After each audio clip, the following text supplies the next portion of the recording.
Salut mon frère. Salut monsieur. Qu'est-ce qui ne va pas chez vous? Je suis tellement fatigué d'aller à l'église chaque jour. Qu'est-ce qui vous amène ici? Oh, mon ami, vous faites une grave erreur. Comment? Mon objectif est de vous transmettre un message important dans Matthieu 16 versets 18 à 19. Il parle de la fondation de l'Église de Dieu. Vous pouvez le lire. Oh, ce passage? Je le savais déjà mais j'ai des questions. Pouvez-vous me permettre de vous les poser? Pas de problème. Pourquoi vous appelez-vous Église du Christ? Nous pensons que l'Église devrait porter un nom biblique. Or, l'apôtre Paul dit en Romains 16.16, « Toutes les églises du Christ vous saluent ». L'expression « Église du Christ » identifie donc l'Église que Jésus bâtit. Il s'agit surtout d'une description, l'Église du Christ, c'est l'Église qui lui appartient en propre, en tant que fondateur. Ah, ok, je vous invite chez moi, j'ai d'autres questions. Merci. Pas de problème, c'est mon devoir de partager la bonne nouvelle de notre Sauveur Jésus-Christ. Nous pouvons continuer notre discussion. Apparemment, j'ai beaucoup de choses que je ne comprends pas sur l'Église. Quelle est la spécificité des Églises du Christ? Dans un monde religieux divisé, nous croyons que la Bible est le seul texte commun sur lequel ceux qui craignent Dieu puissent s'unir. Nous appelons donc à revenir aux Écritures, à parler là où elles parlent et à garder le silence là où elles gardent le silence et ce, dans tout ce qui touche à la foi. Nous croyons donc qu'il est essentiel d'avoir un. Ainsi parle l'Éternel, nous cherchons à restaurer le christianisme du début, où Christ était le seul maître et sa parole la seule autorité. Quelle autre question voulez-vous poser encore? Son histoire du mouvement de restauration de l'Église. Selon certains historiens, la chaîne des assemblées fidèles à l'enseignement apostolique est restée ininterrompue en Europe centrale et occidentale. Mais il est difficile d'avoir des détails précis de ces assemblées. On parle d'un réseau, dense de petites églises du Nouveau Testament, en Flandre en 1162, ou de 41 000 membres en Alsace-Lorraine en 1000.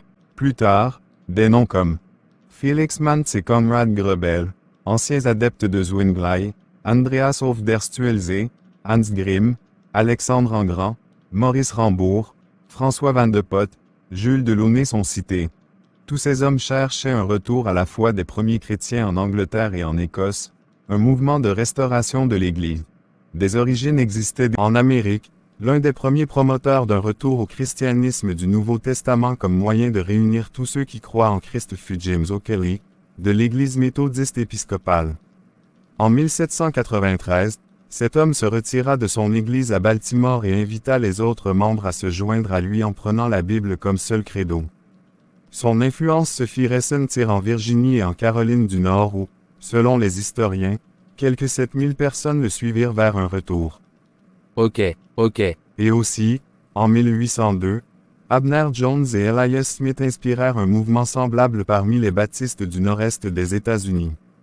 Ces hommes, citant les credos et non sectaires des églises, décidèrent de porter uniquement le nom de chrétien et de prendre la Bible comme seul guide en matière de foi. En 1804, dans l'État de Kentucky, Barton W. Stone et plusieurs autres prédicateurs presbytériens firent de même, déclarant qu'ils prenaient la Bible comme leur seul guide vers le ciel. En raison de leur but et appel commun, ces 4 mouvements d'Amérique, indépendants au départ, se transformèrent finalement en un seul grand mouvement pour la restauration de l'Église sur ce continent. Notons que ces hommes ne prenaient pas l'établissement d'une nouvelle Église, mais un retour à l'Église que le Christ avait déjà établie telle qu'elle est décrite dans la Bible. Donc, les membres de l'Église du Christ, actuellement sur les 5 continents du monde, ne se considèrent pas comme une nouvelle Église fondée par les hommes. Toute la force de notre appel repose sur l'idée de retrouver l'Église fondée par Jésus le jour de la Pentecôte, vers 30 ans après Jésus-Christ. Ah bon, donc comment les assemblées se sont-elles liées entre elles?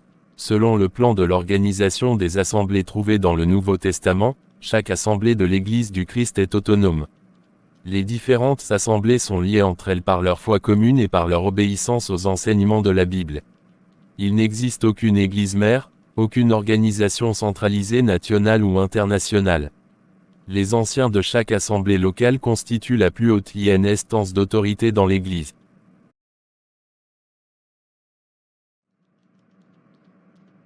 Les assemblées coopèrent entre elles pour différentes œuvres. y compris par exemple des activités de bienveillance et de proclamation de l'Évangile. Bien qu'elles fassent souvent des rencontres et des retraites, et bien que ses membres publient livres, commentaires et revues, les Églises du Christ n'ont ni publication ni congrès officiels. Elles sont liées par leur foi en Christ et par leur loyauté commune aux principes de restauration du christianisme. Bonne histoire. Merci mon ami. Où puis-je vous trouver ou pouvez-vous me donner votre numéro pour plus d'informations? Oh, mon numéro est 99 00 85 62 ou 70 33 78 18. À plus. Au revoir.